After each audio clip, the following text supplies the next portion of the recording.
Cripsilog. Cripsilog. Cripsilog. Cripsilog.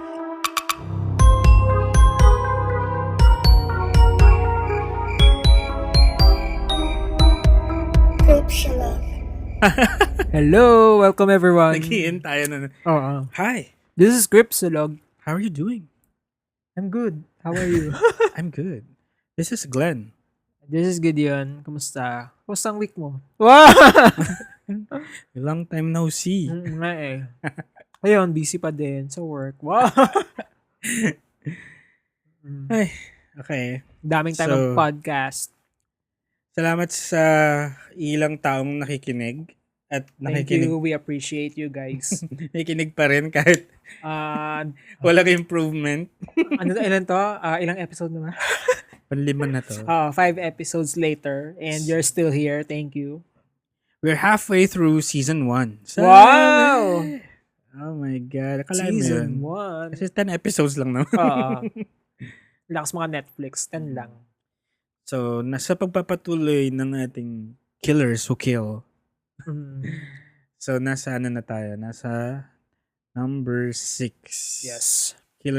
Serial killer number 6. So, again, ginagawa lang natin to. We're just counting down yung the most notable serial killers na na-encounter sa lubong lang na nabasa, na panood.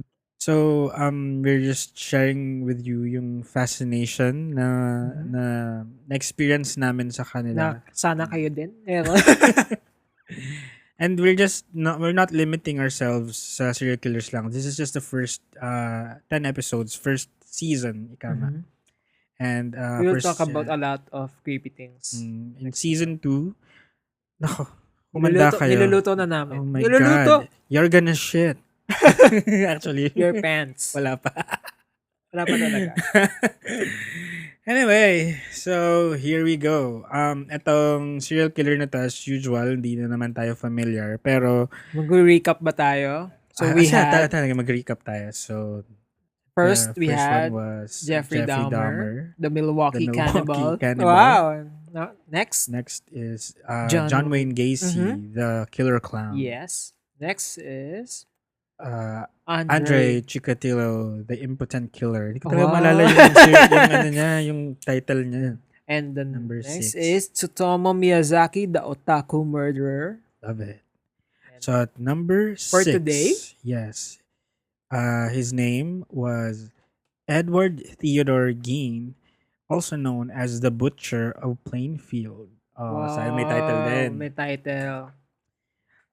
He was born August 27, 1906. So matagal-tagal na. Mhm. He was an American murderer and body snatcher. Oh, wow. Body Body snatcher. snatcher. Body Actually, snatcher ba to sa sementeryo? Doon nila kinukuha? yes. Isa actually sa title niya is The Plainfield Ghoul. Di ba yung ghoul yung nanakaw ng mga corpses?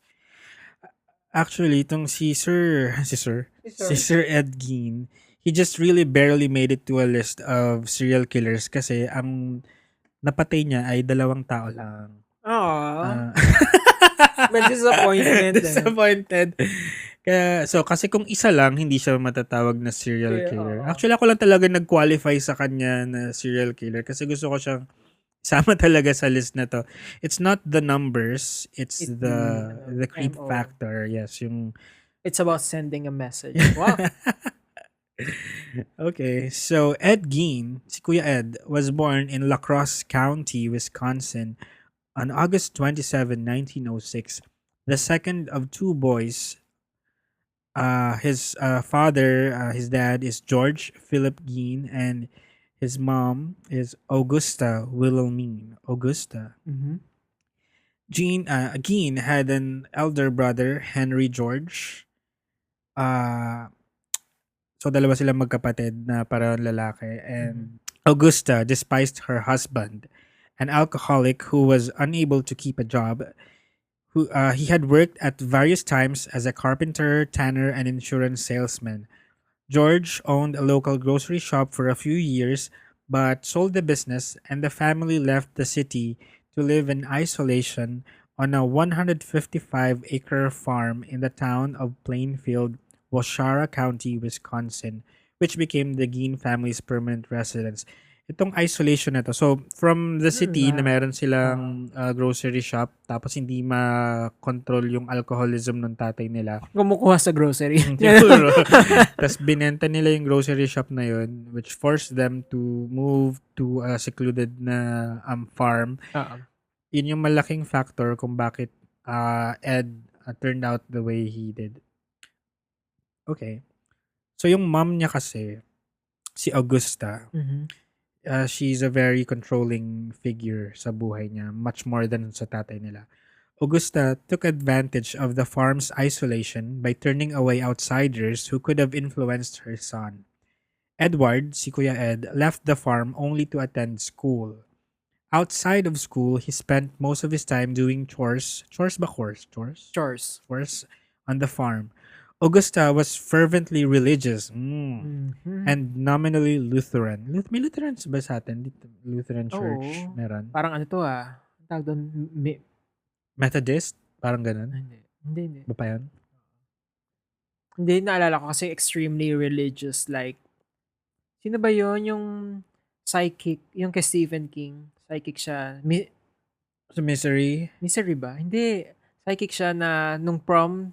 Carrie? Ngayon, Carrie. Yung nanay niya? Oo. Di ba yung nanay niya? Weirdo. Yeah.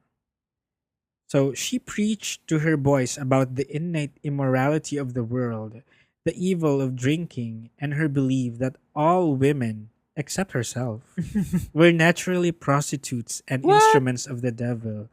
May mga ganun. Ganun magturo sa anak nila. Na parang focused on bad, on evil. Tapos punishment ang religion sa kanila. Hindi siya relationship with God. Parang it's a form of punishing you pag may ginawa kang hindi ko gusto. Sabi, she reserved time every afternoon to read to them from the Bible. Wow. Imagine mo. Ay, nako. I dread Bible study. Sorry na. Kasi meron sa bahay. Tapos meron din sa bahay ng mga pinsan ko. So, wala kang takas. Kaya ka ba nandito tuwing Sundays? Kasi kunyari may Bible study sa bahay. Tapos pupunta ka sa bahay ng pinsan mo, meron din. Tinatakasan mo lang. See, tapos ko na yan. Gusto niya spoil ko pa eh. Oh, wow. Spoil ka pa eh. Okay. She usually selects verses from the Old Testament concerning death, murder, and divine Old Testament pa retribution. talaga. Yes, yung violent version. Yung pa talaga. At yun pa yung mga gusto niyang topic. So, yun kasi pag yun yung nai-instill sa utak ng bata, subconsciously na, di ba, nadadigest mo yun. Later on, it becomes your justification para gumawa ng mali. Kasi yun yung naituro sa'yo, yun yung pagkakaalam mong tama. Ganun. Saka ang violent ng Old Constitution. Old Testament. Oo. Yes, may parang unfiltered siya na na may mga weird rules na weird rules like bawal kumain ng seafood? Hindi. Like may shrimp? certain fish. Oo. Tapos bawal mag-mix ng fabric. Yeah. Which is weird. Okay. Na we should not follow today. Should not talaga. Yeah, among others. Wow. Ito na. Next, I think next episode mag-preach ka na. Bible study na ba? Guys, there are different ways of interpreting yung nababasa natin. Doesn't have to be literal. We should respect and love one another. Wow! Yoko nga. Okay. Edward was shy, and classmates and teachers remembered him as having strange mannerisms, such as seemingly random laughter, as if he were laughing at his own personal jokes. Oo. Hala, bakit hindi naman masama yun, di ba? Yeah, strange lang kasi shy nga daw eh. To make matters worse, his mother punished him whenever he tried to make friends. Ay, sad. Isolated na nga sila sa ayaw talaga ng nanay niya. Lalo sa girls. Kasi nga, tingin ng nanay niya sa kanila ay prostitutes. Despite How about you? Yeah. Except me, sabi niya. Okay. Despite his poor social development, he did fairly well in school, particularly in reading. Wow. Hoy, mahirap magbasa. Ako nga minsan, hirap pa eh. Oo nga, magbabasa na lang. Nahirapan pa. On April 1, 1940, April Fool's Day, inobserve na ba ang May April Fool's na ba? na? Ed's father, George, died of heart failure caused by his alcoholism. He was only 66 years old. So, Ay, Henry... joke. Biglang ganun eh, no? Kunyari namatay siya. Ay, joke lang, guys. Kasi April Fool's. Oo. Henry and Ed began doing odd jobs around town to help cover living expenses. The brothers were generally considered reliable and honest by residents of the community. While both worked as handymen, Ed also frequently babysat for neighbors. Mm-hmm. He enjoyed babysitting, seeming to relate more easily to children than adults. Henry began dating a divorced single mother of two and planned on moving in with her. Mm-hmm. Henry, si kuya niya to. Okay. Hindi siya. Henry worried about his brother's attachment to their mother and often spoke ill of her around Ed, who responded with shock and hurt. Oh. So, dito nagkakaroon na ng lamat yung relationship nilang magkuya. Oo. Kasi sobrang devoted si Ed Si sa Ed, nanay nanay niya. niya. Si Henry is trying to move away. And also trying to parang gumising Save. ka. Oo, na, His brother. yes, na ito siya. On May 16, 1944, Henry and Ed were burning away marsh vegetation on the property. The fire got out of control, drawing the attention of the local fire department. By the end of the day, the fire having been extinguished and the firefighters gone, Ed reported his brother missing. Oh my After goodness. ng away nyo, nawawala na siya. Fishy. Nagkasunog, nawawala Tapos na biglang siya. may sunog. Yeah. With lanterns and flashlights, a search party searched for Henry, whose dead body was found lying face down. Saan? Dun sa marsh, sa okay. vegetation. Apparently, he had been dead for some time, and it appeared that the cause of death was heart failure, since he had not been burned or injured otherwise. But it was later reported that he had bruises on his head.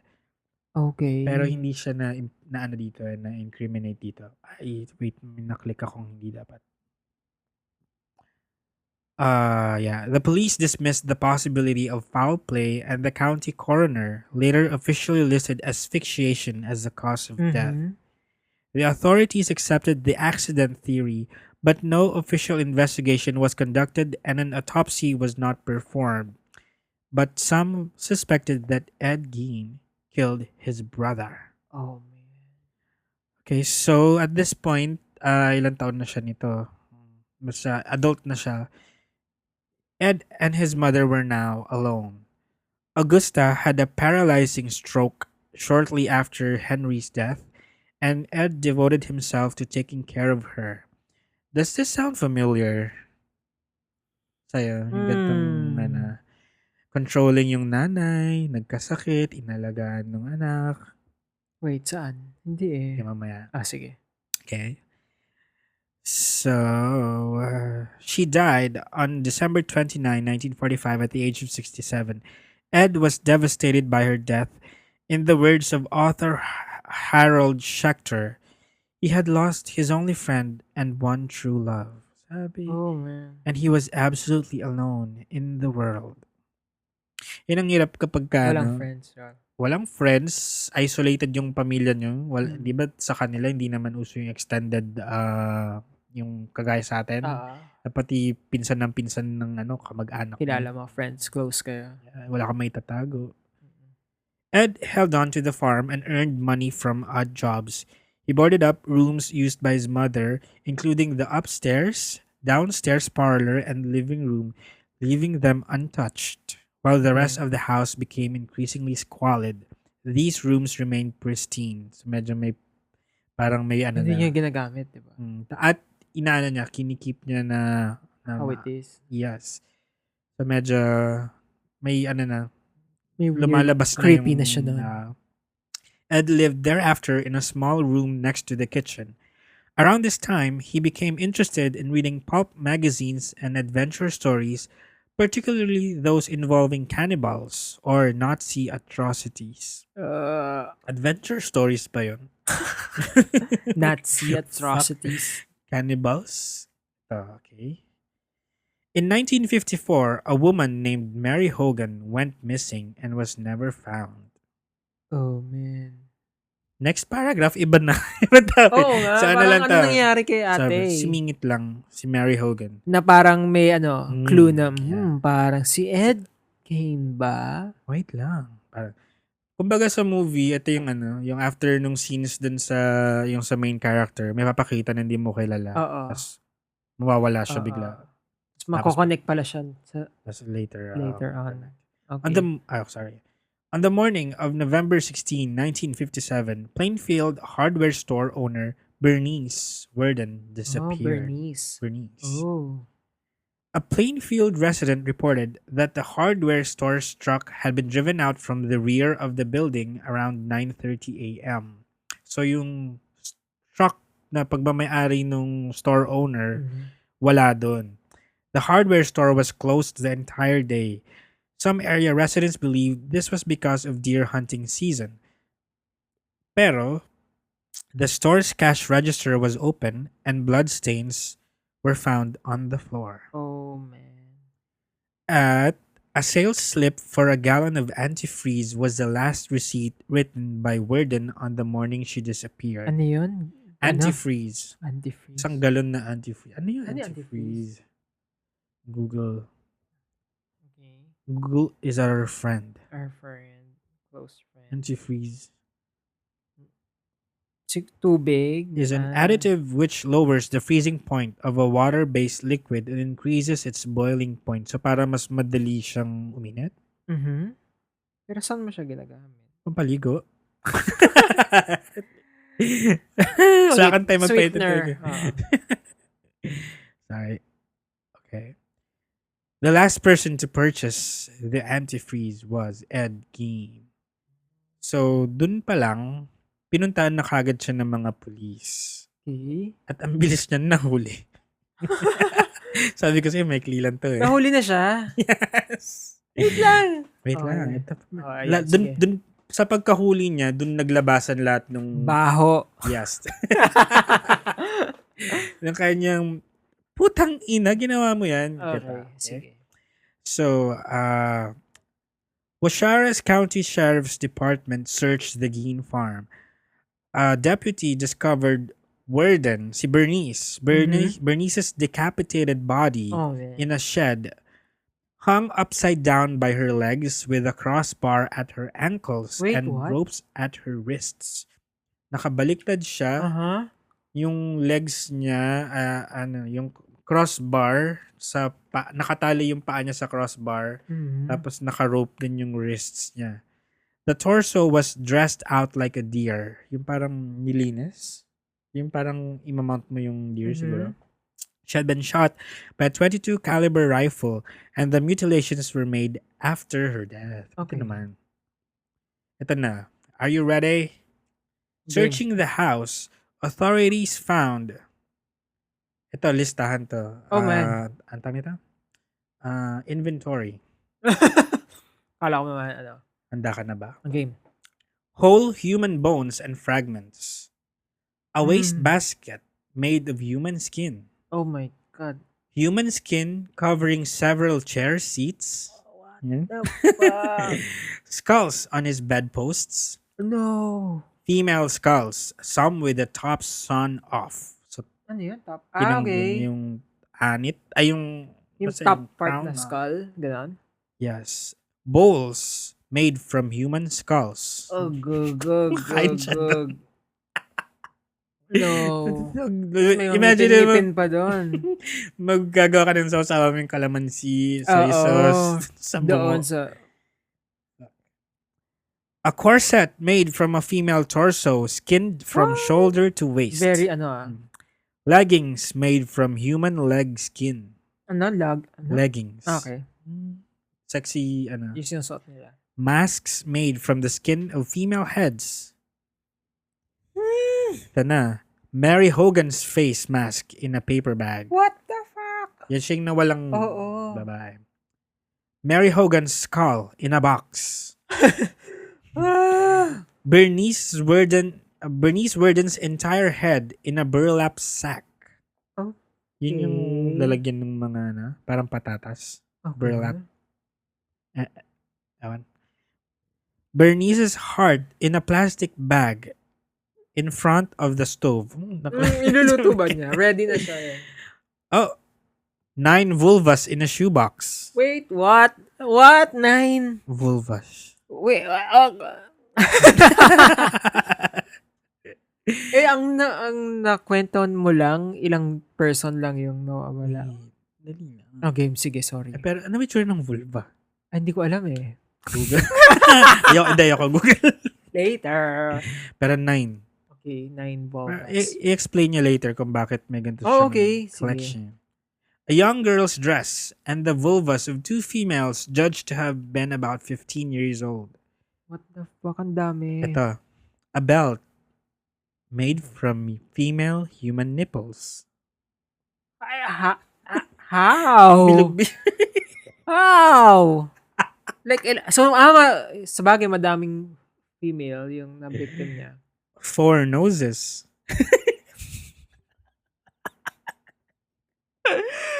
Bakit? Bakit mo ginagawa to, Ano pa? Kuya Ed? A pair of lips on a window shade. Wait, baka may pinapa-dry niya. For later. A lampshade. Ito yung worst. A lampshade made from the skin of a human face. So, tuwing isisindi mo yun.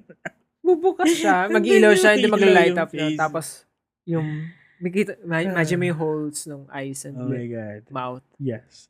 These artifacts were photographed at the State Crime Laboratory and Photograph. then So, destroyed. Google Google. time. Tingnan natin. Sige, silipin natin. And, Ed Gein. Gein. ay, ayun Tinype ko yung Ed Gain and then may mask, belt, lamp na suggestion.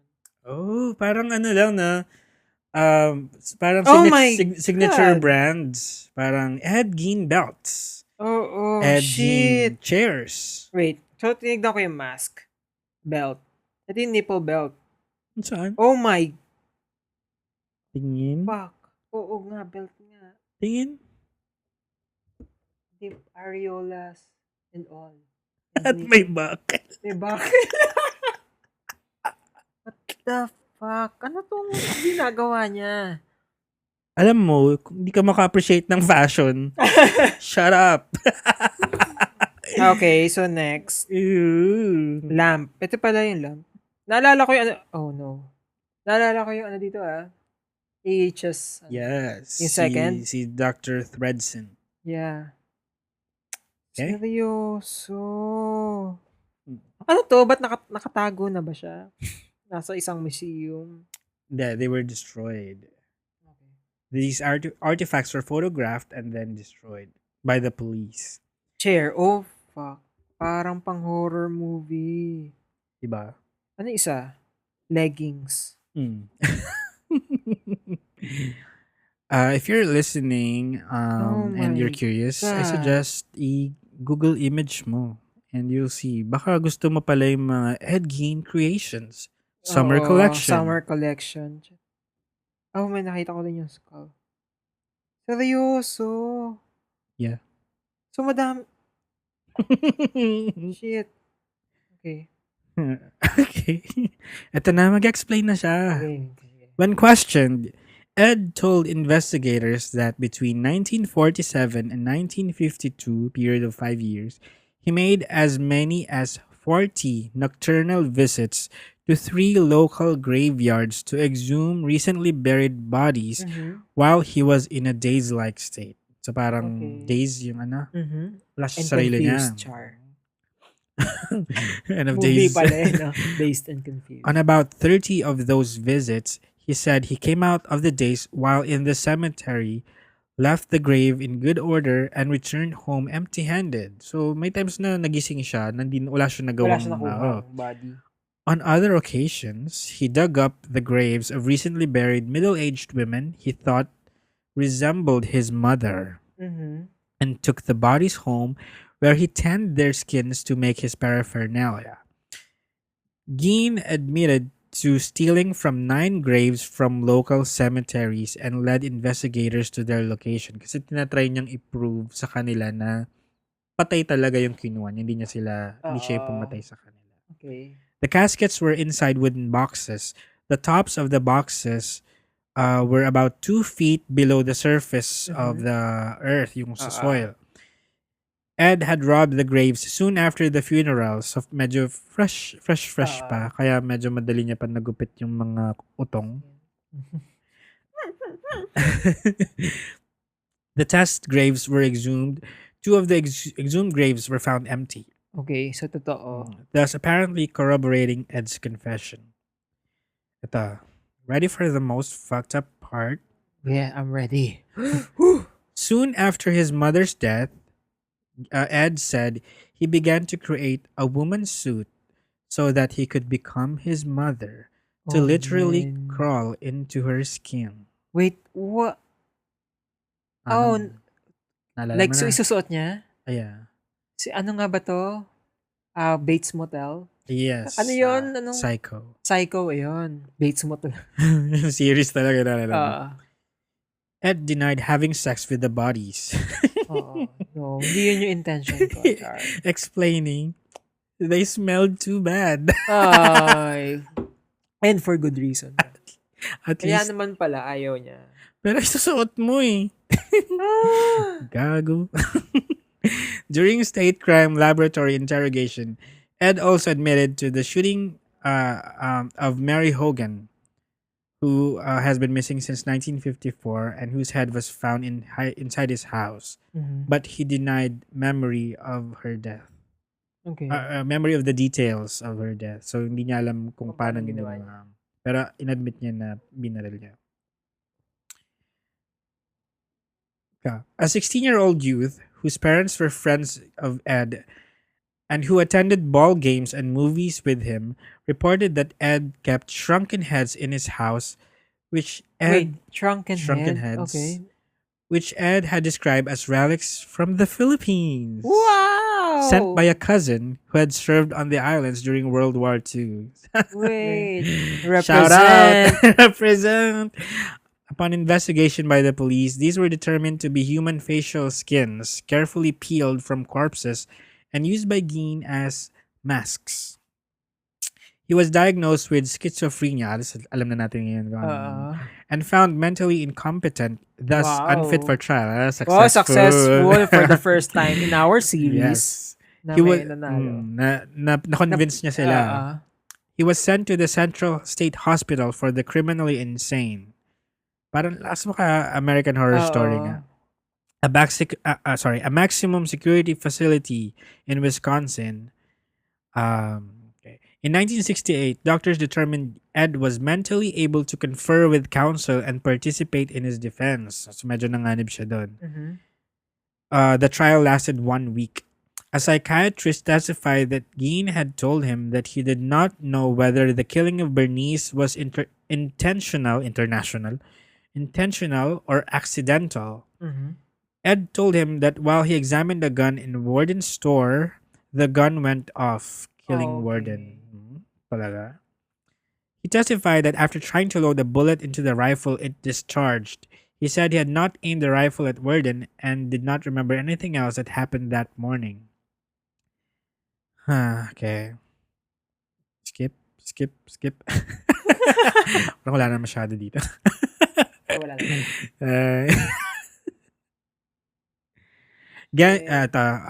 A second trial dealt with Geen's sanity. After testimony by doctors for the prosecution and defense, it was ruled that he was not guilty by reason of insanity and ordered him committed to the hospital for the criminally insane for the rest of his life. Ito na.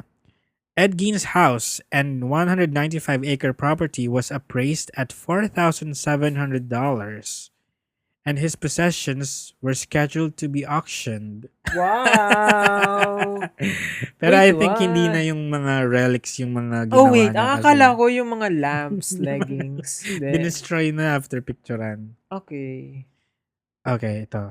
Early on in the morning of March 20th, 10 days before yung auction, the house was destroyed by fire.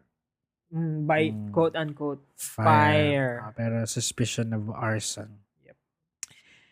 He died at the Mendota mental health. Sa amin yan. Sa inyo to. Mga mahilig mag-Dota. Due to respiratory failure, secondary to lung cancer on July 26, 1984 at the age of 77. Mhm. Over the years, souvenir seekers chipped pieces from his gravestone at the Plainsfield Cemetery until the stone itself was stolen in 2000. It was recovered in 2001 Mhm. and was placed in storage at the County Sheriff's Department. The gravesite itself is now unmarked but not unknown. Okay. Parang tinanggal nila kasi Oo. nanakawin lang eh. Ed is interred between his parents and brother in the cemetery. Ang sad. Okay, the story of Ed Gein has had a lasting effect on American popular culture as evidenced by its numerous appearances in films, music, and literature. The tale first came to widespread public attention in the fictionalized version presented by Robert Bloch in his 1959 suspense novel, Psycho, Oh. na ginawang movie ni Alfred Hitchcock in 1960. Mhm. His story was loosely adapted into other films like House of 1,000 Corpses, di ko napanood yan, and its sequel, The Devil's Rejects. He also served as inspiration for a myriad of fictional serial killers across different media.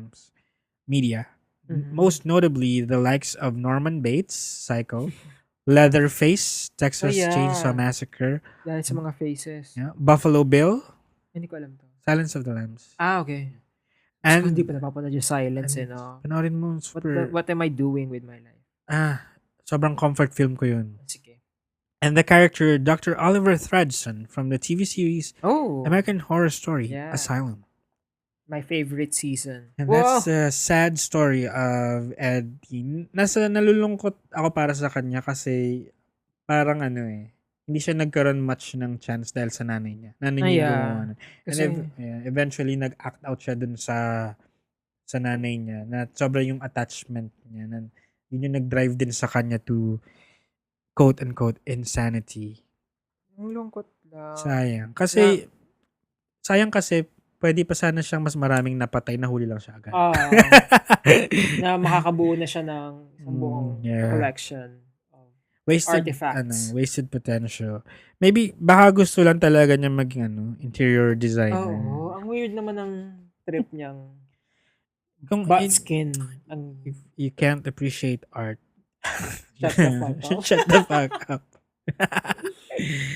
Pero wow, ang daming sa pop culture niya. Mm. Reference sa kanya. Grabe yung chair. Influence lang pala tong chair. Okay. So that means mabibili mo siya. Gusto mo? Ed Gein influence chair na parang puro skin. Pati shoes and coats and bags na Ed Gein influenced. Ano pa rin, 'di ba? Crime pa rin 'yan, desecration of yung Oo. corpses, Oo yung nga. Paano yun? although hindi mo sila pinatay, technically wala kang yung hiwalay natin dun sa murder na ginawa talaga niya, yung exhumation lang ng mga bodies. Wala, parang victimless crime kasi patay na Oo, yun. patay na. Pero kasi yung symbolism na surrounding that na nilagay sila sa resting place to rest. Tapos yun yung, di ba minsan may may yung religious na angle pa na yung ililibing. So, sino yung parang sa prosecution nun? Yung United States? I mean, as a society or yung state? Or yung family members?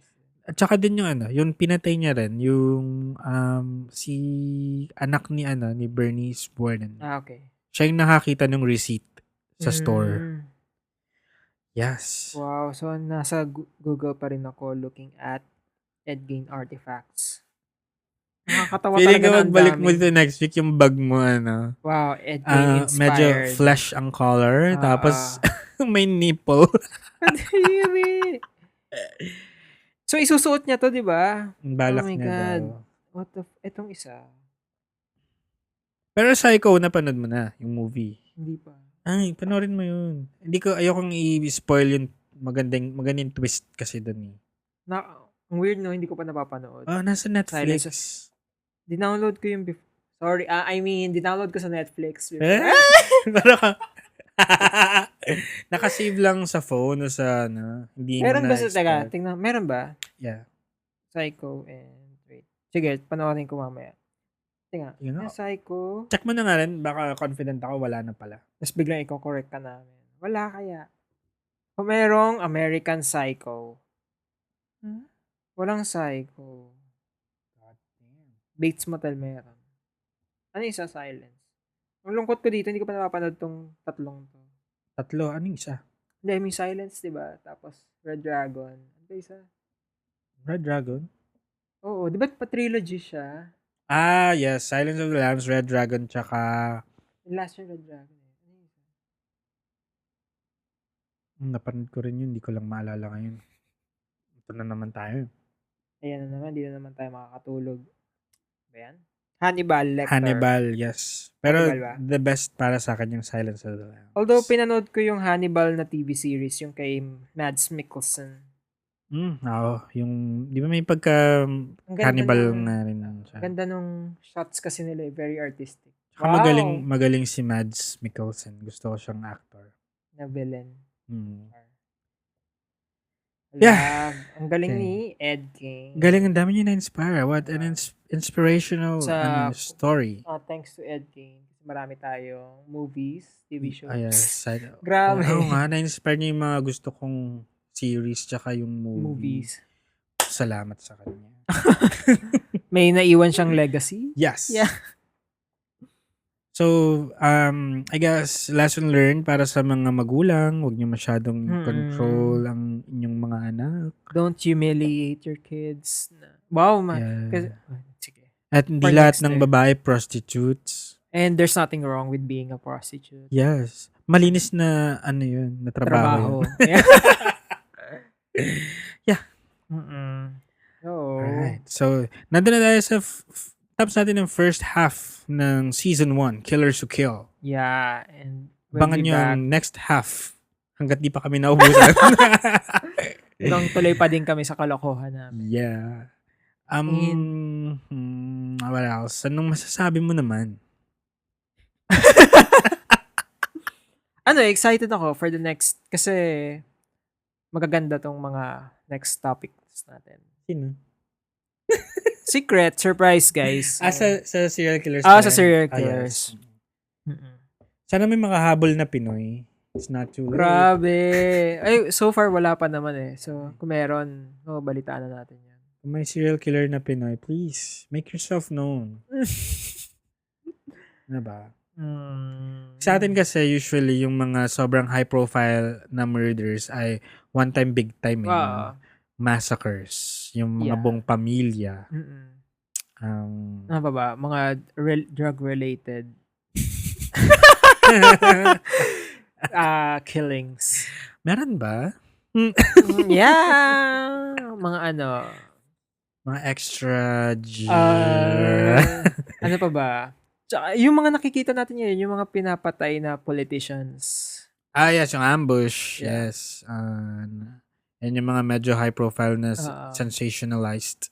Yep. Wala yung mga yung gaya nito yung nagko-collect ng utong. Wala tayo nun. Or, so we think. Malay mo, di ba sa mga far-flung areas na hindi naabot May mga ng body snatchers media. Snatchers pala dun. British. Snatchers. Pero ang so kinakat niya. Sa bagay po. Parang hindi na-curious na ako sa process ng. I-skin niya. Oo. Tanning daw yung tawag. I think yun yung ito na naman ako sa hulaan portion. Oo. Di ba kasi ginagawa yun sa sa animal hide. Oo, yeah. So ginawa niya sa tao. At saka ng mga Bolton. Yes, Kala mo yes. mga totoong tao eh. Si Ruse. Ay, hindi. Yung anak niya. Si ano. Ramsey. Si Ramsey. Well, lahat naman sila bilang yun yung family Sigil nila. sigil nila. Anong tawag doon? Ano? Yun. The Skinned Man. Skin. Hindi, like sa process ng pag-skin. Skinning. Skin. Skinny Sige, dipping. pag naalala ko. Oh my God. Wow, nakatapos ulit tayo. Yes. Ano? Okay. Aside from the next 5 more episodes na serial killers and yung mga upcoming seasons Wow. na binubuo na namin, we plan to invite some friends na mag-share din ng kanilang mga Yes. creepy sides or Share your stories. yes, kung meron din kayo na you think ay dapat naming marinig. At dapat marinig ng mga fans. Wow! Fans. Kayong dalawang fans. Kailangan marinig nung isa. Oh. yung story Mag-share, mo. oo. Kasi hindi sila magkakilala. Oo. Para malaman din niya yung creepy stories na. Yes. Mag-sharean tayo. May ni-stalk ka ba nung college? Mhm. Share mo naman. Mhm. Yeah, so we're definitely... Email us. yeah. Share nyo, email nyo sa At cripsilog@gmail.com. Share na. I-act out namin ang Wow! kwento niyo. Oo. May ganun. Ah. May kabayo kanyari. Tapos may biglang Mag-effort uulan. kami. Okay. Ayan. So, yun. Email nyo kami sa cripsilog@gmail.com. Follow us at Twitter and Instagram Twitter. and Facebook, Cripsilog. Hmm? Ano pa? Follow me at The Glenn Tot Yep. and Gideon. Gideon Wobby. Instagram and Twitter. And next Sunday, may Bible study tayo. Wow! To cleanse our Yes, soul. Old Testament. Focus on Wow. murder and And- violence. Yep. There's a lot of murder there. Dapat siguro nga mag-ano tayo. Mag-episode din tayo tungkol sa mga worst parts of the The Bible. Bible. Well, yeah. Well, marami Wag na. doon. Marami. I help you research. Okay. Like, nung No. nagpadala ng bear, tapos pumatay. God sent a bear. Kanina. Bear ba? Basta parang sa town lang yan, tapos pinatay niya yung mga bata. Ay, meron yan dito sa aking book of lists. The Book of List. Wow. May book si Glenn dito ng Book of List. List Book ng of ano? lists. Original collection of curious information. Curious. Curious ka ba? Interesting. Teka. Shit. Ngayon ko talaga naisip pa natin eh. Nako. Influence of Death. 370. Oo, meron doon. Tapos yung meron puputulan mo ng kamay. Mga ganun, di ba?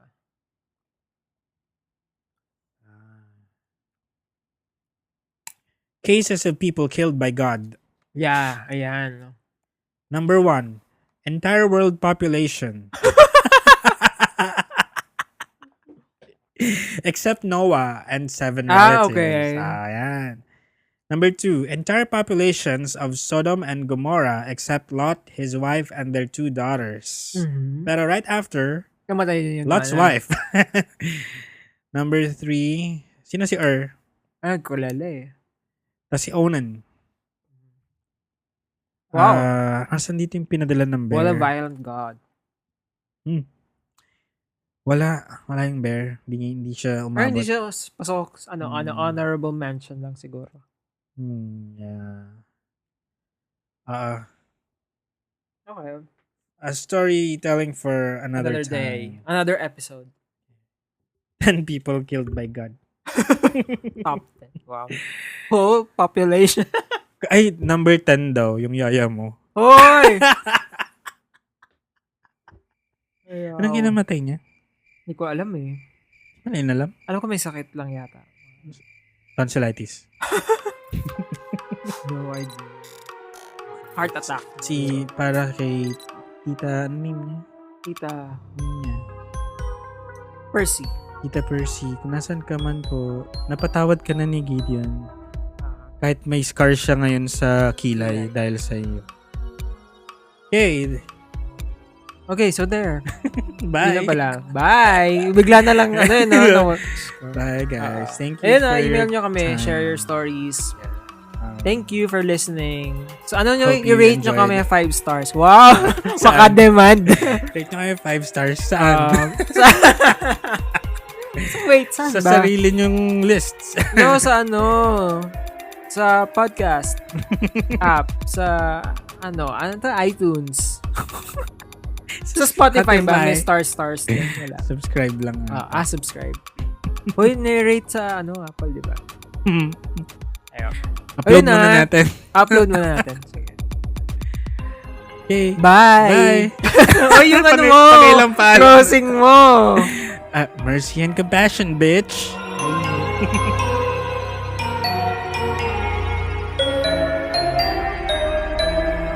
Hope she loves.